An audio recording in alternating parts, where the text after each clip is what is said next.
저는 오늘 요게벳의 기도, 세계의 시선이라는 제목으로 여러분과 말씀을 나누고자 합니다. 2년 전 9월, 저는 두 아이를 뉴욕에 데려다주고 돌아오는 비행기를 탔습니다. 대학교에 입학하는 아들, 그리고 고등학교에 입학하는 딸, 꼭 필요한 것들을 세팅해주고 마지막으로 한번 안아주고 공항으로 돌아오는 발걸음이 많이 무거웠습니다. 비행기가 이륙했습니다. 뉴욕의 불빛이 작아졌습니다.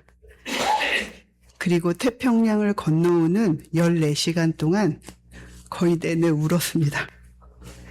연평안의 요게벳의 노래를 들으면서요.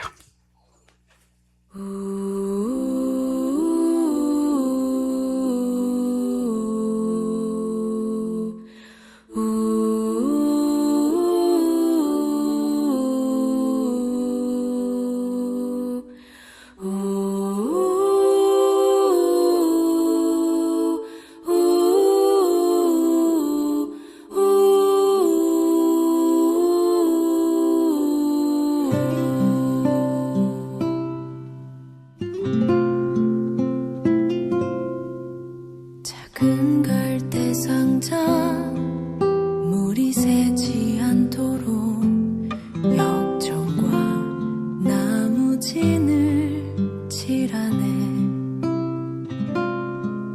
어떤 맘이었을까 그녀의 두 눈엔 눈물이 흐르고 흘러 동그란 눈으로 엄마를 보고 있는 아이와 입을 맞추고 상자를 덮고 가까이에 띄우며 간절히 기도했겠지.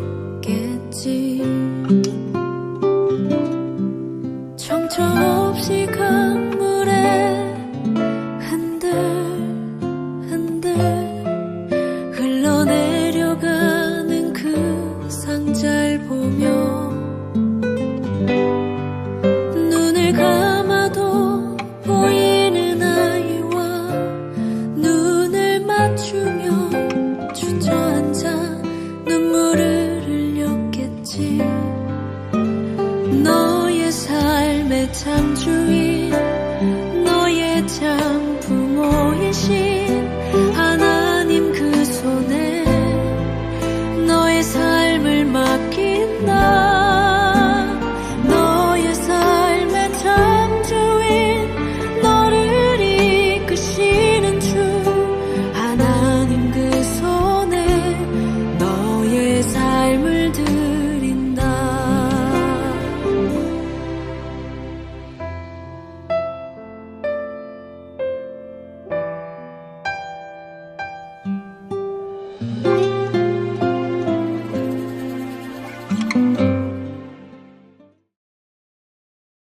저는 심리학을 공부하고 가르치는 사람입니다.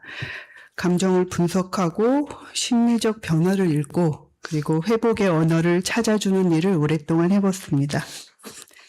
그런데 그 비행기 안에서 저는 제가 그렇게 잘 안다고 생각했던 감정들 앞에서 완전히 무너졌습니다. 한국에 돌아온 뒤 몇 가지 변화들이 찾아왔습니다.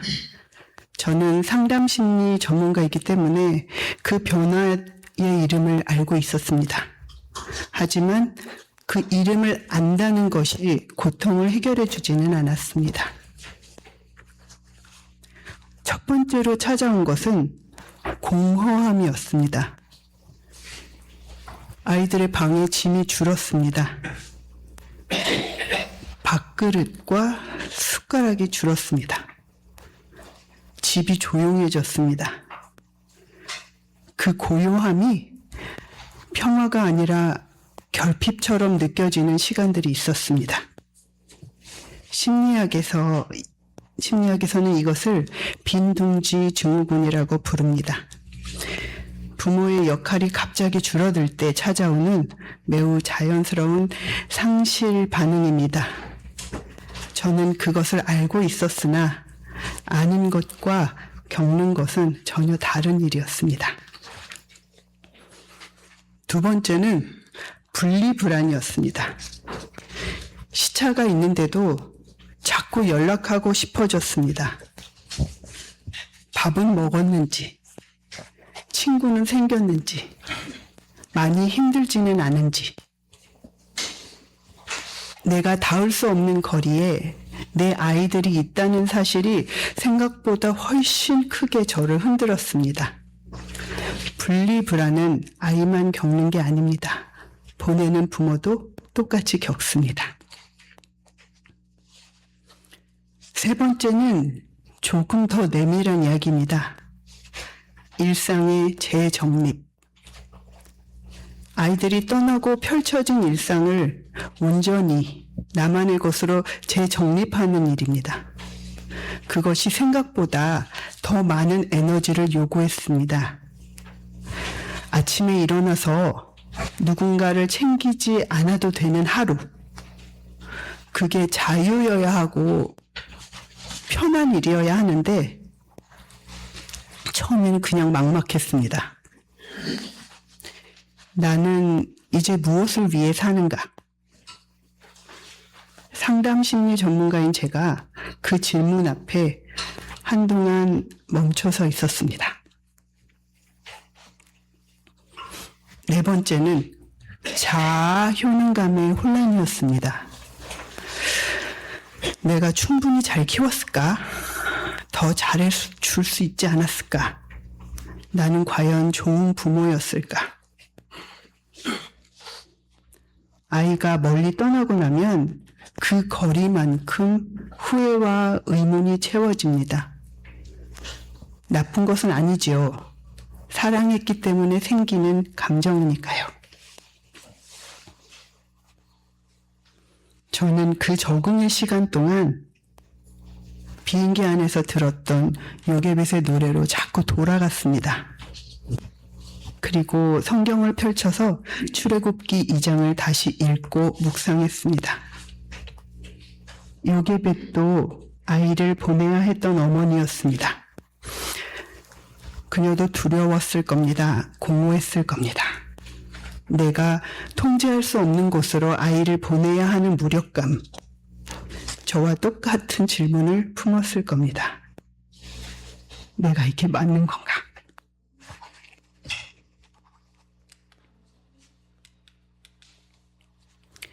저는 오늘 세 가지 시선을 여러분과 함께 따라가 보고 싶습니다. 요게벳의 시선, 모세의 시선, 그리고 하나님의 시선. 보내는 사랑의 요게벳. 나는 누구인가 정체성, 혼란을 겪는 모세. 그리고 더 큰 그림을 그리시는 하나님의 시선을 따라가 보고 싶습니다. 오늘 본문은 더 안 읽어도 될 것 같아요. 아까 너무 임팩트 있고 재미있게 읽어주셔서 한입상 형제님께 감사드리고요. 그냥 배경만 이야기하려고 합니다. 지금부터 3300년 전쯤의 이집트입니다. 히브리 민족은 노예로 살고 있었고 이집트 왕 바로가 명령을 내립니다. 히브리 여인인 아들을 낳거든 그 아이를 나일강에 던져라. 아까 애니메이션을 보셨죠? 던집니다. 진짜로 그랬대요. 이 공포 속에서 한 여인이 아이를 낳습니다. 그 여인의 이름은 요게벳입니다.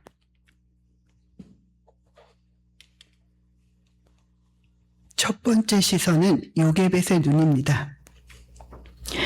요게벳은 석 달 동안 아이를 숨겼습니다.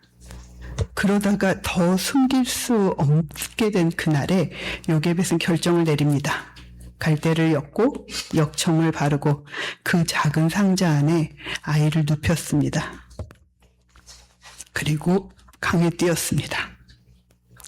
그리고 딸 미리암을 멀리 세워두고 지켜보게 했습니다.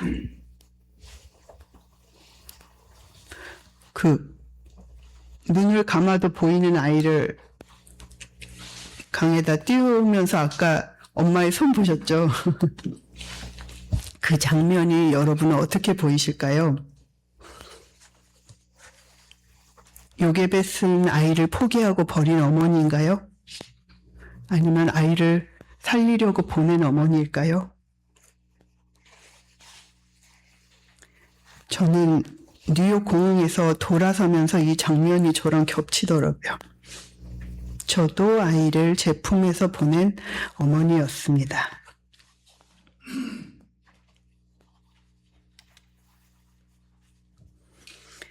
애착 이론을 연구한 심리학자 존 볼비는 이렇게 말했습니다. 진정한 안전기지란 품는 것이 아니라 안전하게 내보낼 수 있는 것이라고. 흔히 우리는 사랑을 곁에 두고 꼭 쥐고 내가 지켜내는 것이라고 생각합니다. 그러나 때로는 사랑은 붙드는 것이 아니라 안전하게 내보내는 것입니다. 자녀를 유학 보내는 부모의 마음도, 여기서 유학이란 국내이든 해외이든 상관없죠. 기숙사에 보내는 엄마의 마음도, 군대 가는 아들을 배웅하는 마음도 마찬가지라고 생각합니다. 계속 품에 두고 싶지만 내 손보다 더 크신 하나님의 손에 맡겨 보내는 것, 그것이 요게벳의 사랑이었고 믿음이었습니다. 말이 아니라 행동으로 드린 기도였습니다. 하나님, 아이를 제 손에서 당신 손으로 옮깁니다. 여기 계신 부모님 그리고 조부모님께 여쭤봅니다. 지금 여러분은 자녀를, 손주를 쥐고 계십니까? 아니면 보낼 준비를 하고 계십니까? 아니면 보내고 계십니까? 요게벳의 믿음은 내가 지키겠다가 아니라 하나님이 지키신다 였습니다. 내게 허락하신 아이를 품고 돌보는 것, 그 이후에 내 품에서 제대로 보내는 것까지가 사랑입니다.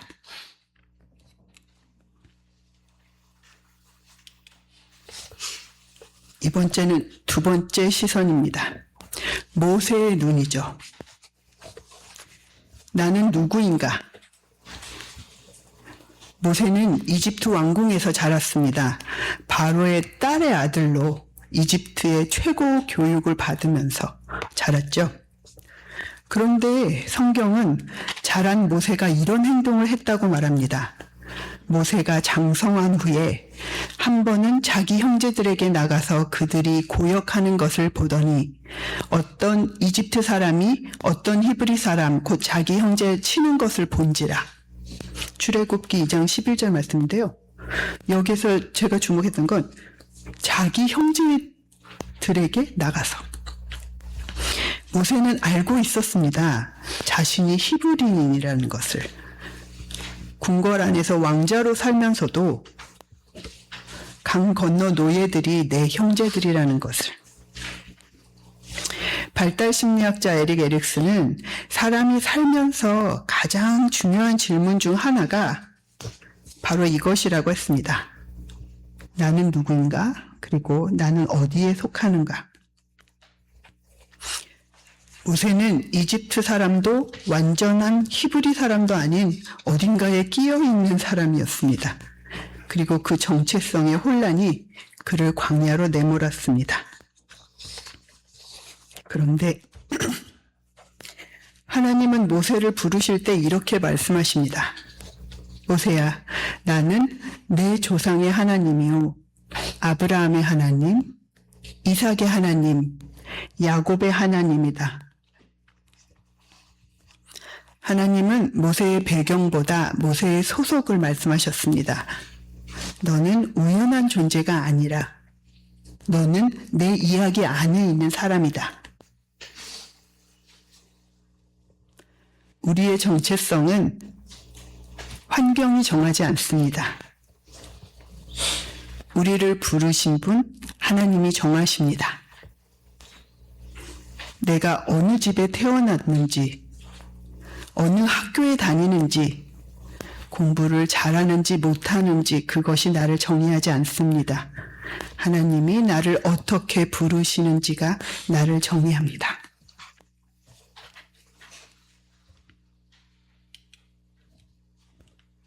좀 더 큰 그림을 보겠습니다. 이 이야기 전체를 하나님의 눈으로 보면 어떨까요? 요게벳의 눈에는 아이를 잃을 수도 있는 절망, 모세의 눈에는 내가 누구인지 모르는 혼란. 그런데 하나님의 눈에는 구원의 이야기가 시작되고 있는 것이었습니다. 여기서 성경이 숨겨놓은 한 단어를 소개하겠습니다. 요게벳이 모세를 넣은 갈대 상자, 성경에 히브리어로 테바라고 했습니다. 이 단어는 구약 성경에서 딱 2번 나옵니다. 한 번은 지금 이 장면, 출애굽기 2장의 모세의 갈대 상자이고요. 그리고 또 한 번은 창세기 6장에 나오는 노아의 방주입니다. 둘이 같은 단어입니다. 요게벳이 만든 갈대 상자는 하나님의 눈에 방주였습니다. 홍수 속에서 노아를 구원한 방주처럼 나일강 위에서 모세를 구원한 방주. 우리의 눈에는 초라한 상자였습니다. 불안한 선택처럼 보였고 눈물의 결단처럼 보였습니다. 그러나 하나님의 눈에는 한 생명을 살리고 한 민족을 구원할 배였습니다. 상담심리에서 이것을 리프레이밍이라고 합니다. 관점의 전환이라고 하죠. 같은 사건도 어떤 렌즈로 보느냐에 따라 완전히 다른 의미가 됩니다.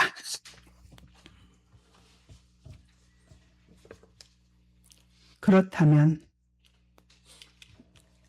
지금 내 삶에서 도저히 해결이 안 되는 그 관계, 내 뜻대로 되지 않는 그 상황, 내가 통제할 수 없어 두려운 그것, 나의 갈대 상자. 혹시 그것이 하나님의 눈에는 방주일 수 있지 않을까요?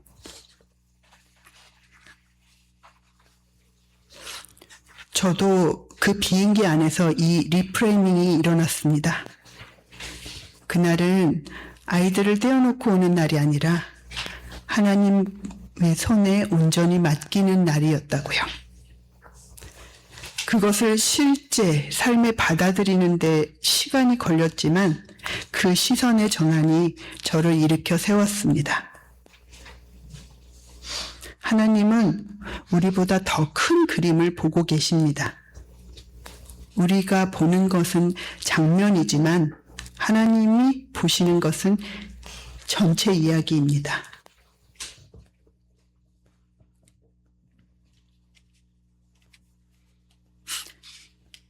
벌써 끝났습니다. 오늘 이 말씀을 함께 나눈 여러분, 나의 삶의 갈대 상자는 무엇인가? 저는 아직도 이 질문 안에 있습니다. 갈대 상자를 들고 힘들었던 저를 요게벳의 노래가 붙들었던 것처럼 오늘의 말씀 나눔이 여러분을 붙들기를 바랍니다. 기도하시겠습니다.